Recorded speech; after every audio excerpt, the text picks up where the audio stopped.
A basketball hero around here is treated like a god. I mean, how can you ever find out what he could really do? I don't want this to be the high point of his life. I've seen them, the real sad ones. They sit around the rest of their lives talking about the glory days when they were 17 years old. You know, most people would kill to be treated like a god. Just all right. A few moments. Welcome to the Keeping the Nostalgia Live show. I am your host, Billy Powell.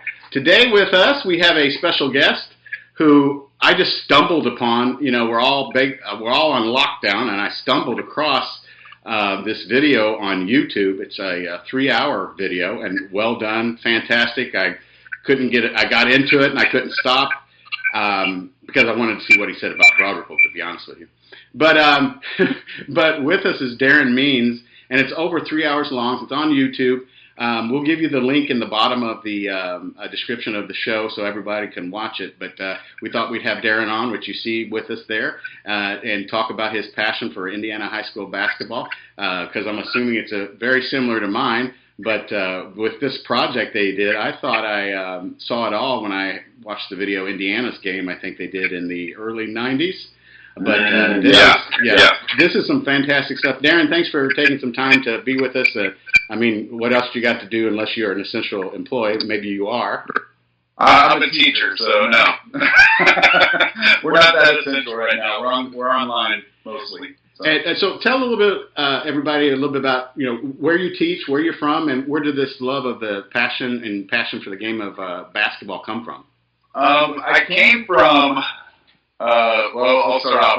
I actually teach at Southwestern High School, which is in Hanover, Indiana. It's near the border of Kentucky, right on the river. Madison, Indiana, you probably know that, or Hanover College.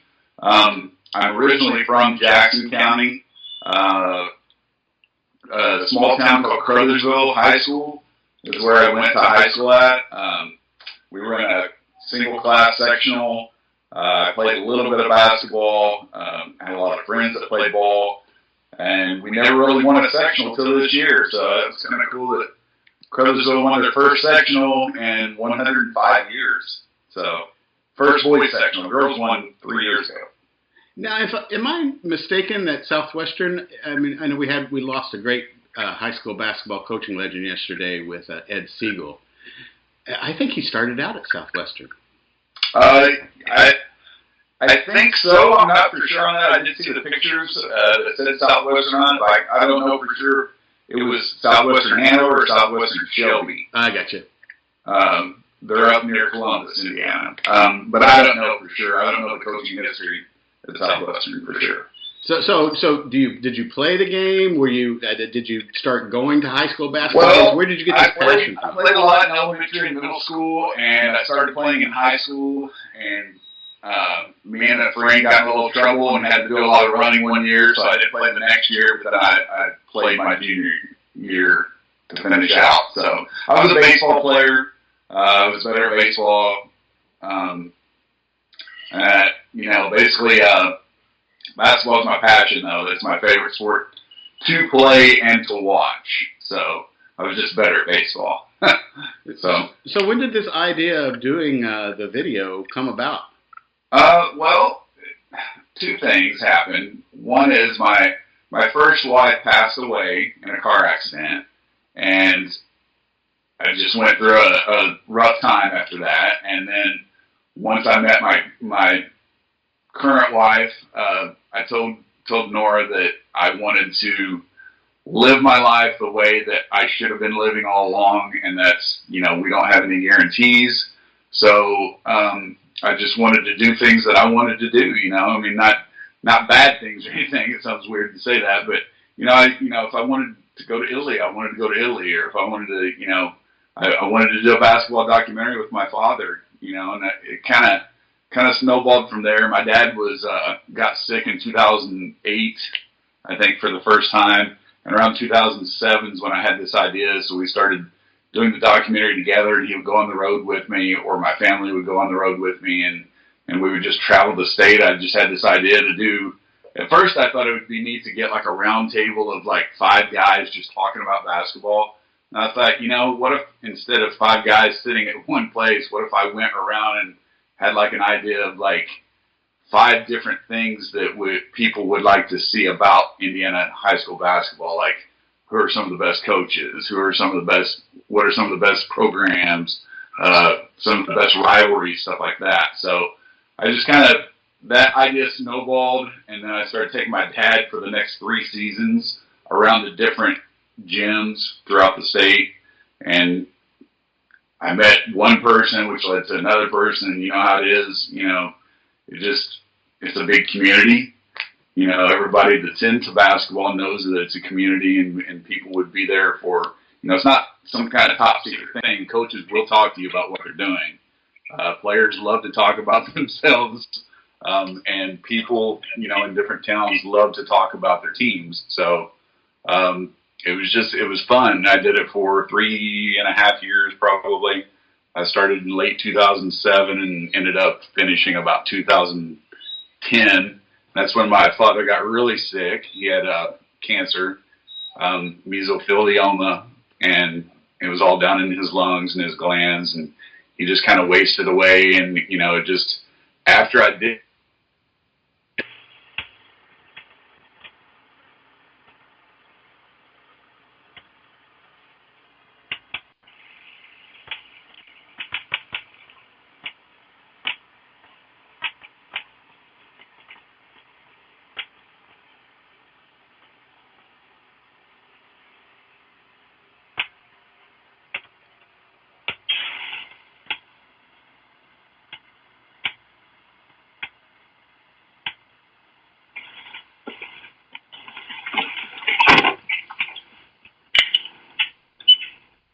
Welcome to the Keeping the Nostalgia Alive show. I am your host, Billy Powell.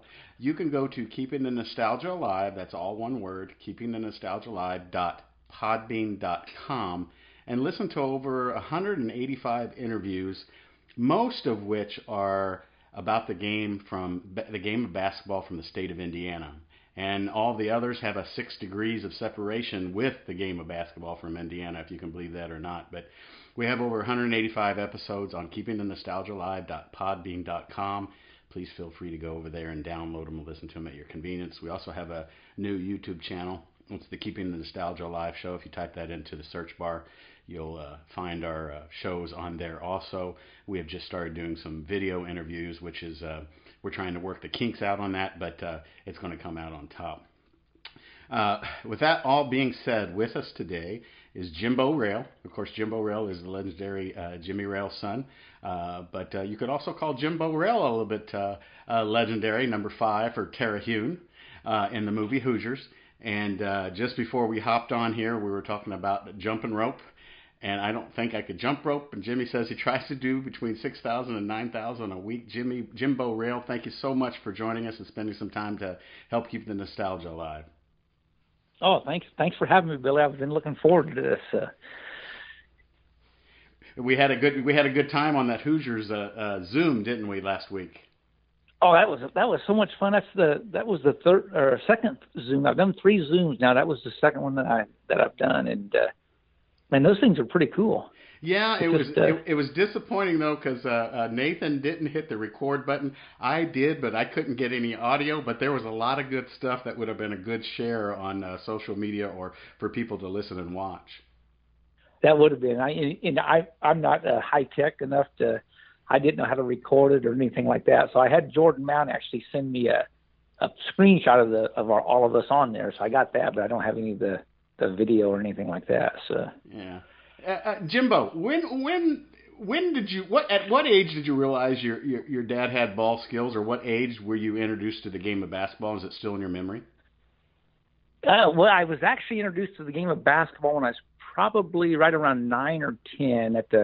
In Kokomo we had church leagues, so I played for Main Street United Methodist, and my dad never coached or anything like that. There's always other people coaching, but the coaches that would coach us would always talk about my dad, how great he was and this and that. And I kind of started realizing how good he was when I was probably about 9 or 10. So, did you win that first organized basketball game that you played in? Actually, I don't know if we did or not, but I do know right before the church league, my mom and dad had enrolled me into the YMCA, like Pee Wee basketball or Little Dribblers or whatever they called it. and I got so scared. I played one game and told him I wasn't playing anymore. I think that was like when I was 8 or 9. But so my real basketball started when I was at Main Street Methodist and played on the church league team. So I was man, I can't remember how old I was, but it was a Tabernacle Tab on 34th Street in Indianapolis, which has a lot of basketball names have come out of Tab. Just most recently, George Hill, who played for the Pacers and Spurs and now for the Bucks. But I remember we lost 20-2, but I scored our team's only 2 points. Well, that's pretty good. You got all the points. But look, man, several times when I would get the ball, I'd just run with it. So, my dribbling skills, evidently I had 0. It's funny. I mean, you don't realize, thinking back, you don't realize how little you knew about basketball when you were that age. It's just crazy. So how long was it until you really realized, what your dad was really all about? I mean, or did that sink in? Because, at that age when we're young like that, because I'm pretty sure that we're pretty close in age, maybe by a couple of years, you don't really realize, you've got your own life going. The world's all about you rather than your mom or dad. So when was it that you realized that, your dad was the real deal? Probably high school age. I started realizing because, you start following the NBA when you're in, 6th, 7th, 8th grade, and then high school, you start realizing how good these players are. When you're in the college game, and you realize how hard it is to even get to the college level. And then you sit back and think, well, my dad played high school, college, pros, and he played it at a high level. So, I mean, you realize how hard that is when you get to about high school age, what kind of an accomplishment that was for him to do that. So, but when you're a kid, 11, 12 years old, it's just your dad. You're kind of embarrassed sometimes when people bring him up, when they're talking about him. So, your name Jimbo, did it come? Where did that come from? Do you know? I think my dad just started calling me that to differentiate from him and me. Jimbo, Bo. I have a bunch of people. A lot of my friends just call me Bo. So, but it's kind of I kind of went back to it as I got older because of Jimbo Fisher, the football coach. Right. I figured it was cool enough for him to be Jimbo. I could still be called Jimbo. Yeah. Well, Jimbo's the $100 million man too down here at Texas A&M, isn't he? Yeah. So when did you start to get a little bit serious about your game of basketball, and was it easy for you?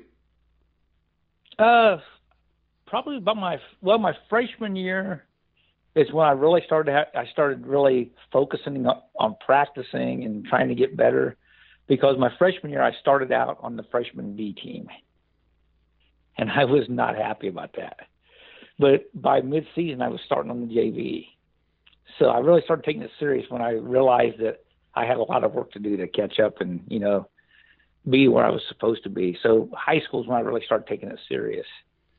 And that's when I quit playing. Quit playing baseball. Okay.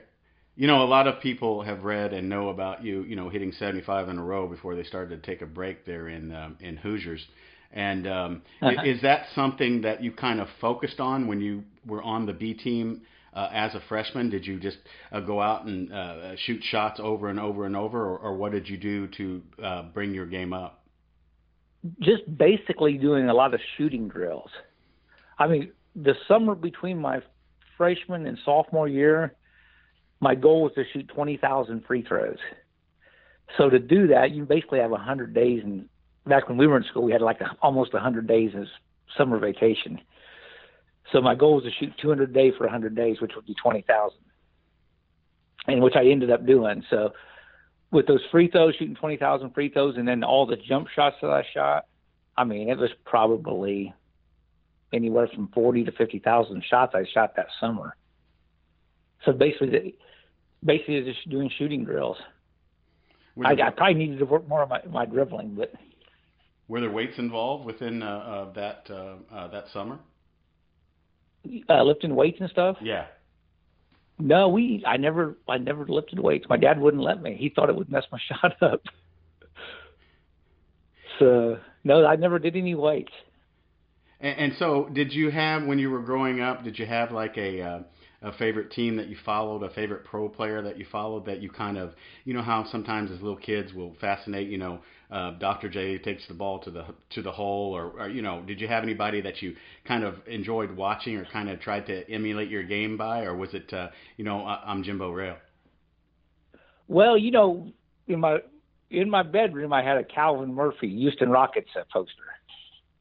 I always liked little Calvin Murphy just because he could pull up deep and fill it up. But really, Scott Skiles when I was a freshman when Skiles was a senior in high school when they won the state in '82. And then his career at Michigan State, I wanted to play like Scott Skiles. That's who I wanted to play like. But obviously I didn't have that kind of skill, but I tried to emulate him as much as I could. So. And what a state champion or Final Four to watch when he was playing with Plymouth, wasn't it? Oh, that was the best Final Four I've ever been to. Did you ask for advice from your dad? Did your dad want to give you advice, or did he kind of leave you alone and let you learn on your own? He would give me advice, but he wasn't as hands-on as like I am with my son. He wasn't really. He told me what I had to do. If I didn't do it, that was up to me to do it. He would take off for work, in the morning and say, "Hey, you need to get your shots in and get it done." And he'd get home and say, "Did you do it?" And some days I didn't do it. And he'd be, he'd basically tell me, "Hey, you need to do that if you want to get better." So I was always good at procrastinating. If I could put it off, I would, but I'd end up getting it done sooner or later. Is being Jimmy Rail's son kind of like being the coach's son? Is it a hard rap to come up from underneath it? Is it something that, from everything that I've seen and read, it seems like you handled it just amazingly. But I mean, what is that like? Or give a little bit of because there's a lot of I've interviewed Sam Alford, and a lot of other people that have played for their dads or vice versa, and sometimes it's hard, sometimes it's easy, but it seems like it was kind of smooth with you.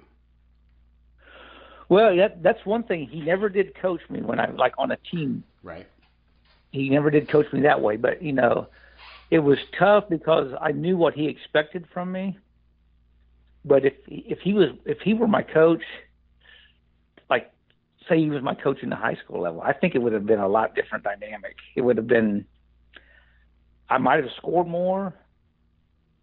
I don't know. He may have given me more freedom to shoot, kind of like when Steve Alford played for his dad. If Steve wasn't playing for his dad, he probably wouldn't. I mean, he would have scored a lot of points, but when your dad's coaching you, your dad's going to let you do a little bit more than somebody else. And that's kind of, I help out at Kokomo High School now, and the head coach there is Bob Wannell, and he's got a son on the team, Bobby Wannell, and he's a really good player. But I see the friction between him and his dad too, it's tough to coach your own son too. So there's a lot of toughness there of coaching your own son. What was your high school basketball career like? Can you give us a little bit of rundown through it? My freshman, sophomore, and junior year, I played for Kokomo Hayworth, which was the second school in Kokomo. It was only here for, I think, about 17 years, but my senior year, combined schools. So I played my senior year at Kokomo. So my first two varsity seasons were at Hayworth, and we were just an average team. We played in the Olympic Conference. I think Carmel was in our conference, and Huntington North. We were a decent team, but my senior year when we went together with Kokomo, we had probably one of the best teams in the state. We ended up getting beaten in the semi-state by East Chicago with Kenny Lofton and Freeman West, and I mean, they were a really good team. Kenny Lofton ended up playing in the major leagues in baseball for, 12, 13 years, I think. So. Yeah, I know one of the people that I've interviewed, he was a national champion with the Evansville Aces, I think in 1958, was Coach Harold Cox, and I think he actually started out the Kokomo Hayworth program there for a little while in Kokomo. He did. Yeah, Harold's a good guy. I actually was at a Fisher's game with him this past season. So, yeah, Harold's a great guy. super guy. It's always fun with those old coaches. I have them on, and at the beginning they're kind of like, well, how long are we going to talk? And I said, normally about 45 minutes, and especially Harold was, what am I going to talk about for 45 minutes? And with Harold, we had two 1.5 hour segments. Oh, that's great. Harold, he's a good storyteller. And then his brother Erwin Cox is here in Kokomo. He played for Drake. He was a really good basketball player. Yeah, I just got a DVD to him because he was teammates with Bob Nettlelicki, who went ahead and played with the Pacers, of Drake in Iowa, and I've interviewed him, and he was a little less talkative than Harold, his brother, but he reeled the stories out. So what was it like you're at Kokomo, and this is the place your dad played, and the Kokomo basketball is just so rich traditionally in the game of basketball. What was it like to play at the same place that your dad played?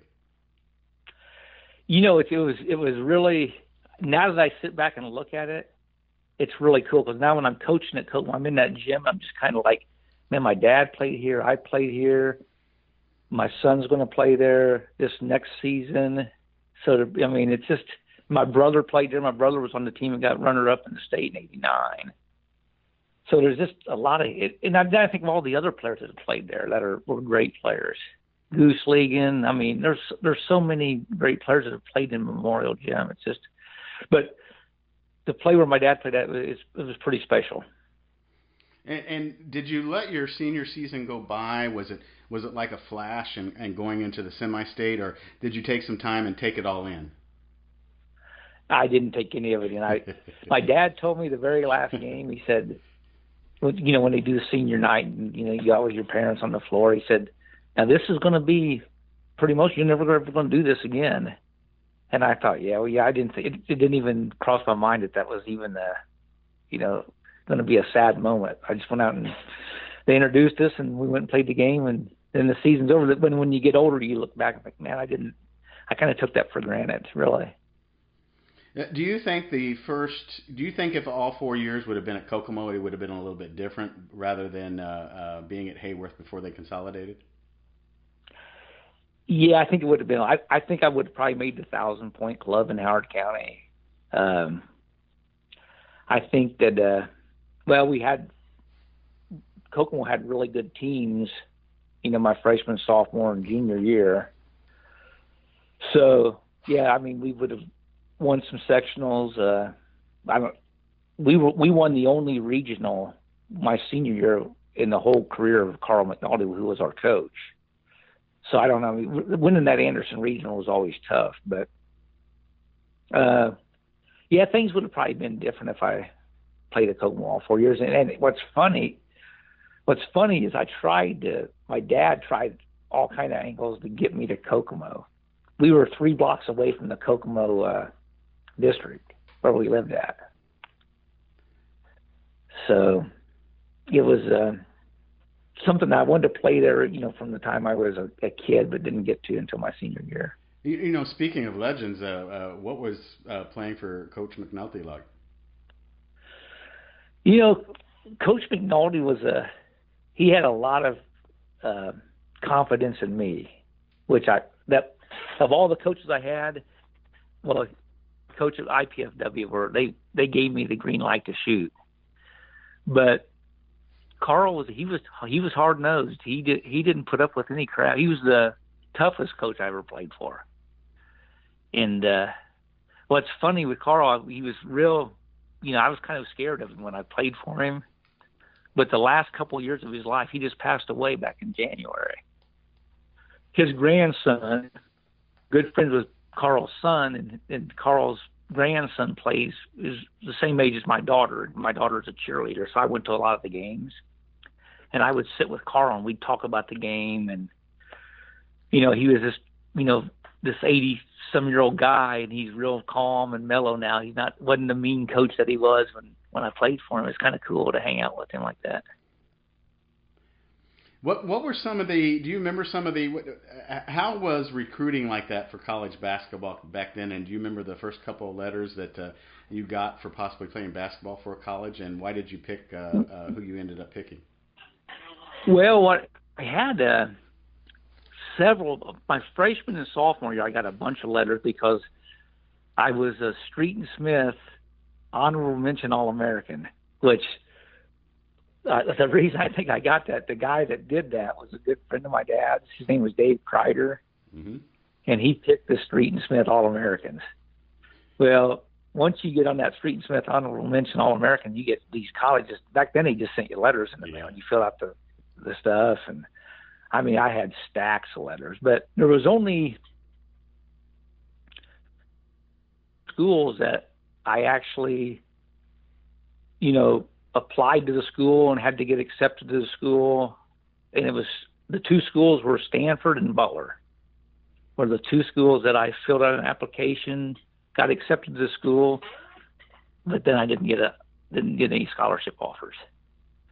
So I went my senior year with no scholarship offer. I mean, I could have went to, there was a school in Georgia called Oglethorpe that I had a connection to that I could have gone there, but there was no scholarship money for it. It was a Division III. And then my dad had a coach at Murray State, a friend of his, Steve Newton, and I didn't want to go that far away from home. It was about an 8-hour drive. So I ended up doing my freshman year, I went to Ball State just to go to school. And I was really missing, but I didn't want to. If I wasn't playing Division I didn't really want to.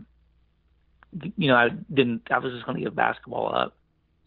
So I went to Ball State for a year, but I kept playing basketball. And one of my good friends from Kokomo was playing for IPFW at the time. They were Division II, Great Lakes Valley Conference, and he said, "Hey, Coach Russell would really like you to come up and play up here next year." So I went up there and visited, and that's where I decided to play. Well, then after my sophomore year, Coach Russell gets fired. And then the new coach that comes in, Andy Piazza, he has a meeting with all the returning players, and he basically tells me he came from a junior college up in Michigan. And he basically told me that, "Hey, I've got my junior college kids coming in." He goes, "I'll keep you on the team. You won't get any scholarship money, and you probably won't get any playing time." So he said, "I'll leave the decision up to you if you want to stay or not." And my teammate from Kokomo, he graduated. He was a senior that year. So I called and talked to my dad about it. I said, "You know what? I'm not doing this anymore." And that was the end of it. So I played 1 year at IPFW. And they played in the same conference as University of Indianapolis, right? Indianapolis. Oh, University. yeah. And St. Joseph's. And I remember when we played at the University of Indianapolis, I had a couple of buddies from Kokomo played football for Indianapolis. They'd sit down there on the sidelines and just harass me the whole game. It was kind of fun. So what year did you graduate from Kokomo? 85. 85. And you were what? You were 86 from Broad Ripple? Yes, 86 from Broad Ripple. So, okay. And we have a little bit of 6 degrees of separation from us with, I want to get into your story, but, our high school got a phone call and said, "Hey, they're making this sports movie. They need fans to come to Hinkle Fieldhouse and play." And, of course, Broad Ripple was to play Chatard. And, of course, at halftime they filmed the championship game of Hoosiers. But I'd like to take it from the top on how you got the phone call to showing up with your own basketball, to take us through that process and how exciting, how much fun that was being. Or did you think it was going to even be what it has? It's the number one sports movie in America once again. But take us from the top with that. Well, so the summer so it would have been my end of my senior year in high school. So it was the summer of 85. Me and my buddies were just hanging out in Kokomo, drinking beer and just kind of just doing our thing, just getting ready. We're all going to college, in the fall, and we're listening to Q95 because that's what everybody listened to back then. And they're Bob talking and about Tom show. Yeah, the Bob and Tom show. They're talking about these auditions for this basketball movie. So me and my buddy said, "Hey, we're not doing anything. Let's go down there." So we drove down to IUPUI I was during the week. I think it was in the morning, some like a Wednesday or Thursday morning. And there must have been 500, 600 people there lined up to do these auditions. And as we're waiting in line, Maris Valinas, who got Jimmy Chitwood, he's the one that had his own basketball. I'm sorry. He came in with his own basketball. And all the guys are like, they're looking at him, who's this clown? What's he got his own basketball for? So little did we know he's going to, I'm probably the only one that even remembered him. The guys I was with, they didn't get in the movie. So I see him later on when we're filming, and I'm like, that's the dude that had the basketball, because he kind of had that unique look to him anyway. So anyway, at the auditions, they just had us basically scrimmaging. We had to, give them our name. And, well, as soon as I gave them my name, all the guys there instantly knew who I was, because they were all IU guys. David Anspall, Angelo Pizzo, another guy that was there. They were all for Sigma News at IU, which my dad was a Sigma Nu. So I'm already thinking in my mind, man, I might have a chance of getting this movie. So after that audition was done, they after we got them playing, they actually called me over and said, hey, we need a way to reach you. We need to have you're going to be called back for another audition in a couple of days. So I had to give them all my information. They got a hold of me. I came down like two days later. They had another little basketball thing, and then they had us read lines from they gave us scripts to read the lines. And I think at this time there was probably 50 to 60 kids left. Well, I made it past that cut down to the final 20, and had to come back 2 more days later and meet with the casting director, and just kind of interviewed with him. And then they had us pick the lines of the main Hickory players, which I think was there 6 or 7. They gave us the script. I went through and picked the one that had the least amount of lines on it that I could memorize real quick. And it ended up being the religion. I can't think of the guy's name in the movie now, but his dad was the one that had the bus, right. And he's the one that prayed all the time. Right. That's the part I auditioned for. But when we auditioned this time, they brought us into this room after we memorized the lines, and it was like we were on a set with it was either David Anspall or Angelo Pizzo with us, and we were acting out the parts with them on the set.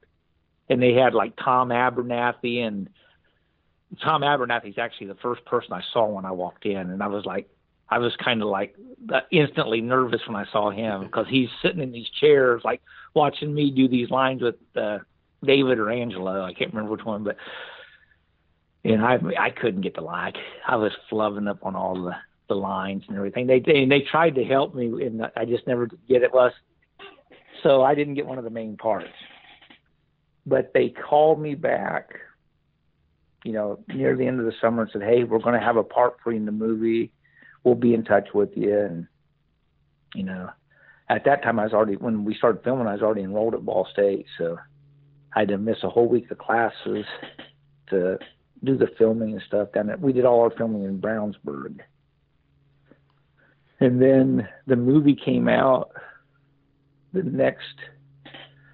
it would have been the fall of 86 is when the movie came out.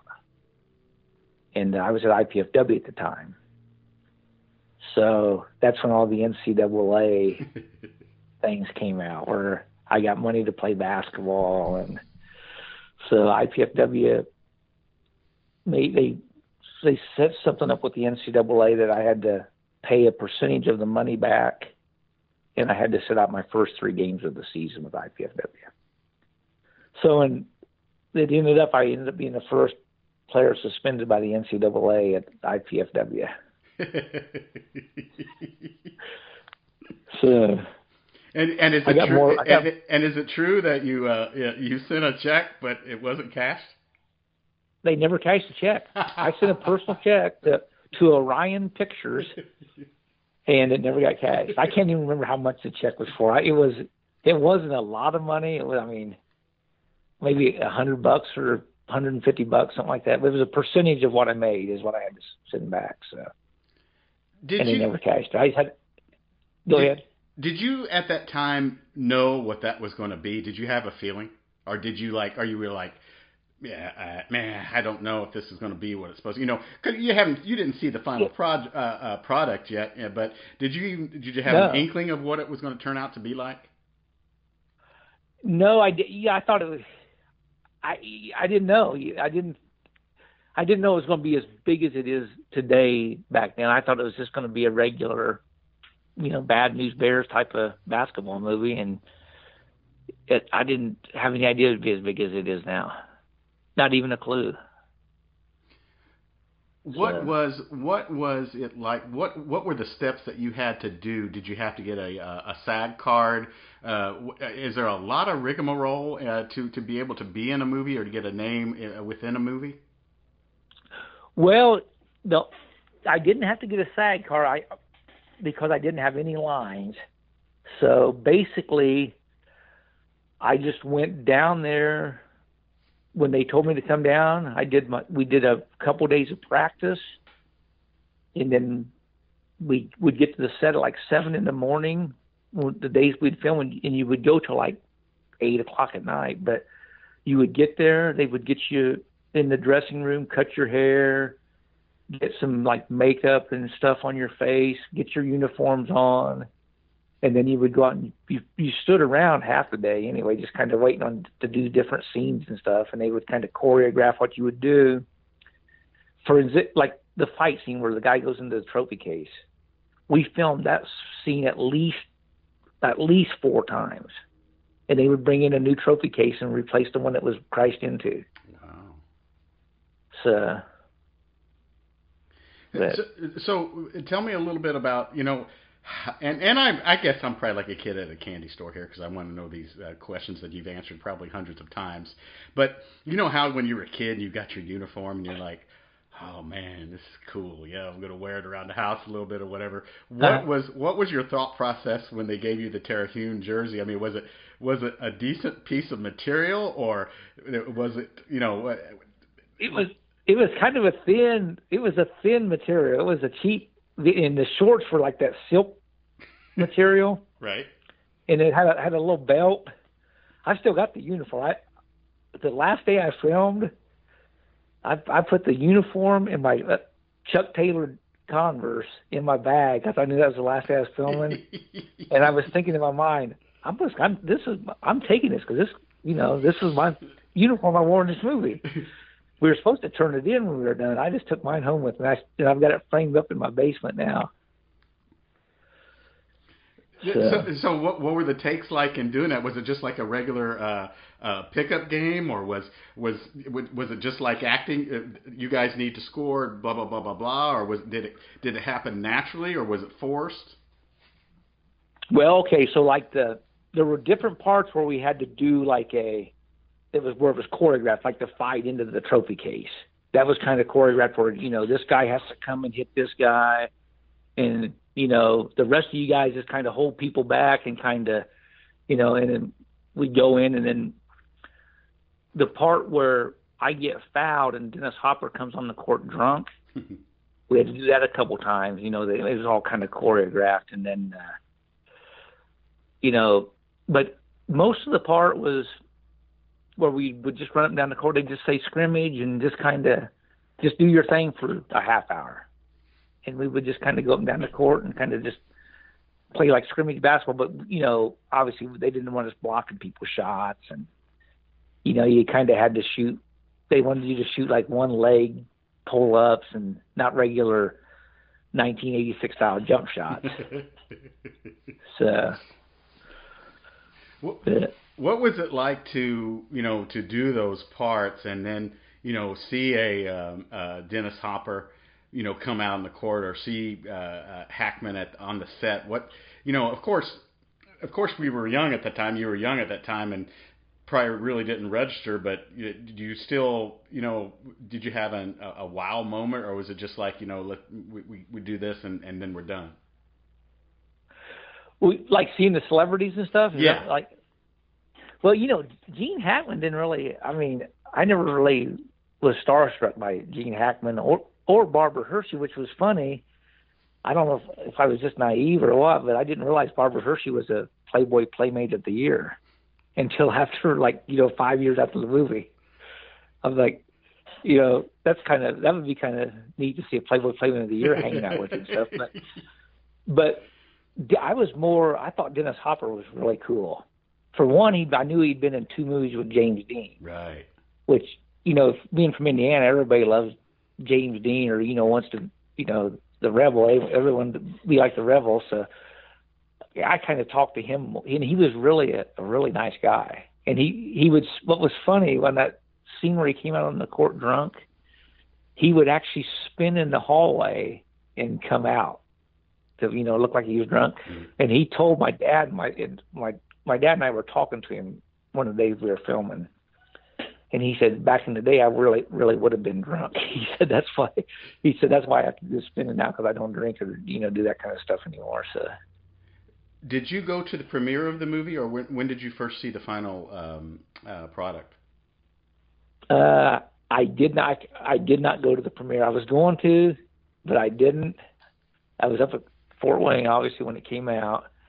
And then they had a special premiere in Kokomo, and they wanted me to come and sign autographs at it. And they had my name up on the, they had the movies up on the big billboard out on the highway. And they had my name up there starring Jimmy Rail. And I told my mom and dad, I said, I'm not coming back and sign autographs, because I thought it was going to be some kind of cheesy movie. I was more embarrassed about, going up there and signing autographs than anything. So I didn't come to that one. So I just, one day when I was at the IPFW, I just went to the movies and watched it up there at the movie theater. I think one of my teammates went with me.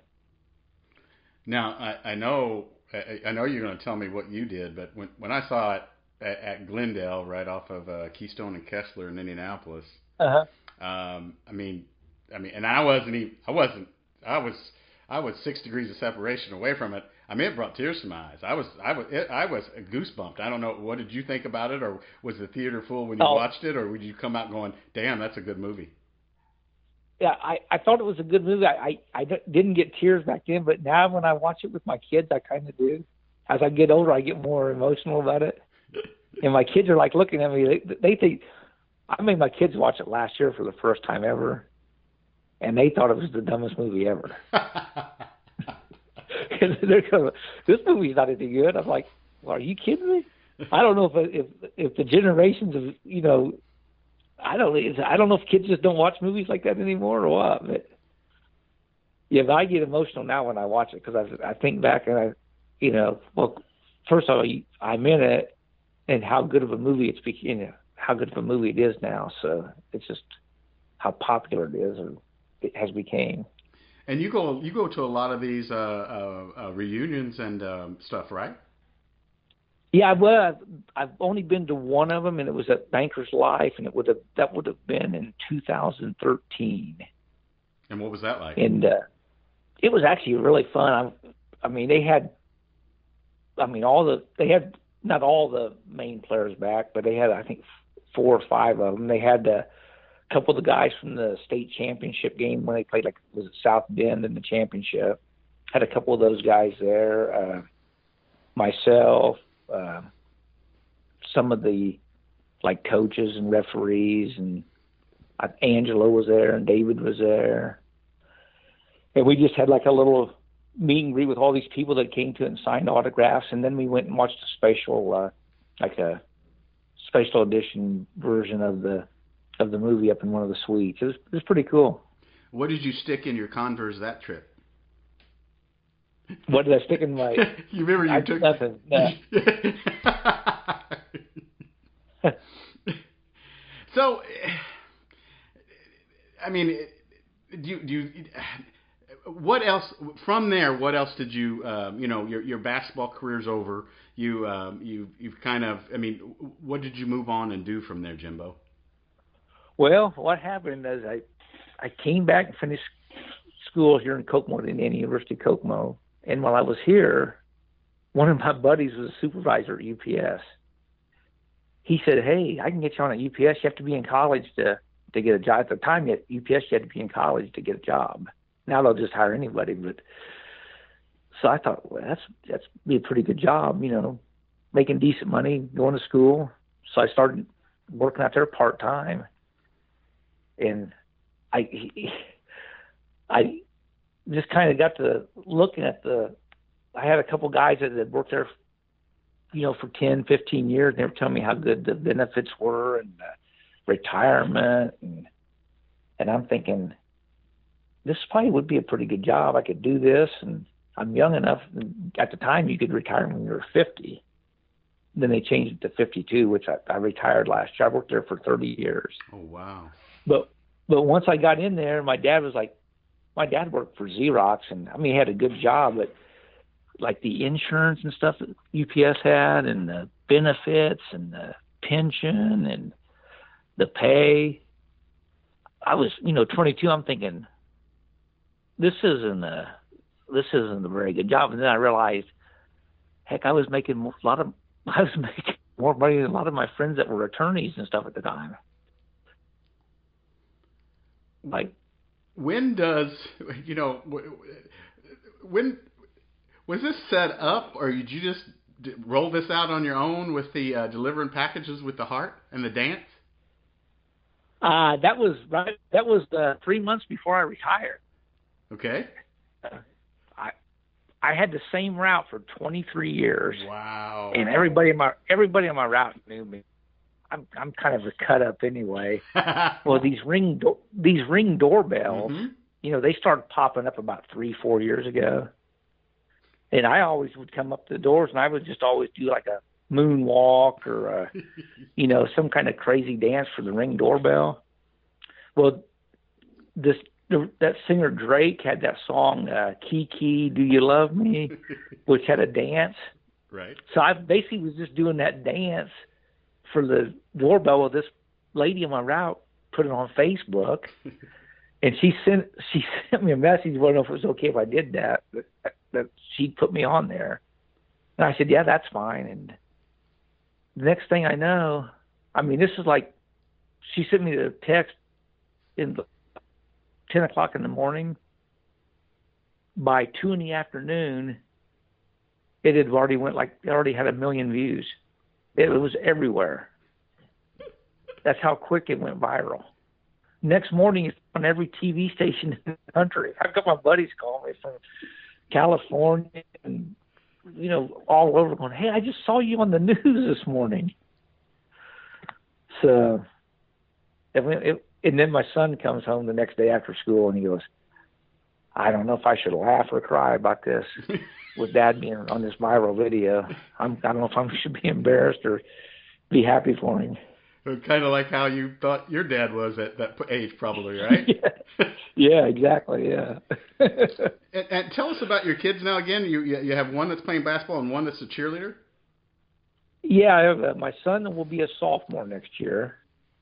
And then my daughter will be a sixth grader. And she's actually a softball player and a cheerleader. And my son's a baseball player and a basketball player. Say what you want to say about Jimmy Chitwood. I don't think that. He didn't even make his own high school team, did he? No, he did not. I think he went to Chittard. Did he go to Bishop Chittard? Yeah, I think so. I think he did. I knew it was either Chittard or Roncalli, one of the parochial schools. So yeah, he didn't even play on his high school basketball team. So, so also, are you in insurance? Do you do that part time, or are you just retired from UPS? I retired from UPS, and then one of my good friends here in Kokomo is a State Farm agent, and he played basketball at North Dakota State and baseball at North Dakota State. And he said, hey, you ought to come work with me. You'll get your licenses and sell insurance. Many people, as you know, you could do really good at it. So I got all my licenses, and I started selling insurance last April. So I've been doing it for a year and 1 month now. For State Farm, yeah. Jimbo, what was it like sometimes to come home to the house and there were people there to see your dad. Did you get to see a lot of former IU players, or a lot of people come by the house to chat or spend some time with your dad that you're kind of like, wow, but maybe at that age you didn't kind of appreciate it, but you appreciate it now as you look back on it? Well, the one this is the best one. When my dad was working for Xerox, John Havlicek was a spokesperson for Xerox. Well, I don't know for some reason he was in Indiana doing promotional stuff for Xerox, and they put him with my dad to go around to central Indiana. So, lo and behold, John Havlicek shows up at our house with my dad. And my dad had called my mom and told her that he was coming. Well, word got out. The Kokomo Tribune was there. There must have been 25, 30 people in our driveway to see him and meet him. And he signed autographs, and he took one shot in our driveway, and nothing but net. And he said, "That's all I'm shooting is one. I'm 1 for 1." So John Havlicek had shot on my mom and dad's goal at their house, along with several other guys that, came along the way and shot there too. So, what else does Jimbo Rail do in retirement? I go to a lot of Cubs games. I've got Cubs season tickets. So, but this year I haven't gone to a game because they're not playing. So I'm kind of like I'm depressed right now because I can't go watch my Cubs. Well, you got to find a positive in it, like we find it down here in Houston. This is going to be the first April that the Astros have gone undefeated. Yeah, and I was my buddy and I, another Cubs fan of mine, we were talking about this is the greatest thing for the Astros because by the time they get to play baseball again, they're going to forget about all the stuff. And you know why none of the Astros got the flu bug, right? Why is that? Oh, they saw the signs.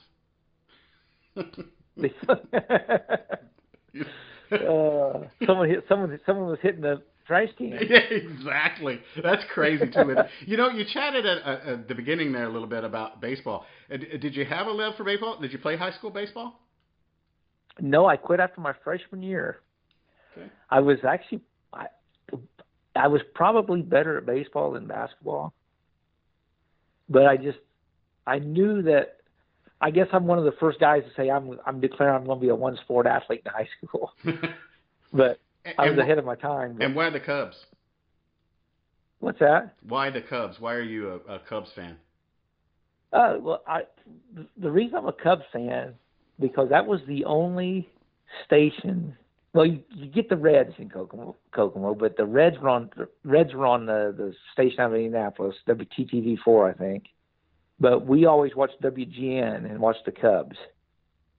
So, and the Cubs were always on in the afternoon because they never had light. They didn't get lights until '88. That's true. So as a kid growing up, we'd get out of school and we'd run home because we knew the Cubs were on TV on WGN.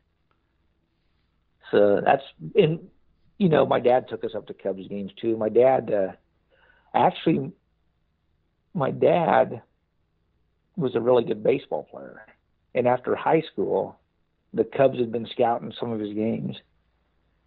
Back then they didn't have a Major League Baseball draft like they do now. But, he got a letter from the Cubs his senior year in high school that, hey, if you decide not, if you don't want to do your basketball, the Cubs, we would be interested in taking a look at you further than, because they liked what they saw, I guess. So. Man, I bet you got memorabilia on your left and on your right, and up in the attic everywhere with your stuff and, of course, your dad's stuff. Oh, I'm sitting in my office right now. I've got a autographed ABA ball. I've got his 56-point game ball against Michigan State right here in my office. My mom's got the Minnesota ball. Yeah, I've got quite a bit of stuff in here. I wish I had some of his Pacers. Pacer stuff. That'd be the stuff to have. My athletic director in high school at Broad Ripple was Gene Ring, and Gene Ring was your dad's freshman basketball coach. And Yeah, I remember you telling me that. Yeah. That's my 6 degrees of separation to your dad. It was interesting in trying to get your dad. When I got your dad on the program, he told me that, and of course, I'm assuming this was your dad's sense of humor. He said, "Yeah, his real name wasn't Gene Rang. It was Gene Ringanowski." Oh, was it really? Yeah, and I'm going. Okay. I'm like, okay, I think Mr. Rail is jerking my chain. Was that true or not? No, it wasn't. I wish at that point, when I called him for the interview, I wish I would have recorded that portion of it, because his real name was Gene Ringanowski. I'm like, that's hilarious. Well, Jimbo Rail, thank you so much for spending some time with us. I know we went a couple minutes along, but we appreciate you helping keep the nostalgia alive, talking about Hoosiers and talking about your life and hoops and what can Brown do for you. Oh, yeah, I love it. Hey, I appreciate you having me on here, Billy. It was fun chatting with you, and we'll do it again sometime. All right, Jimbo. Thank you again. All right. Hey, thanks, Billy.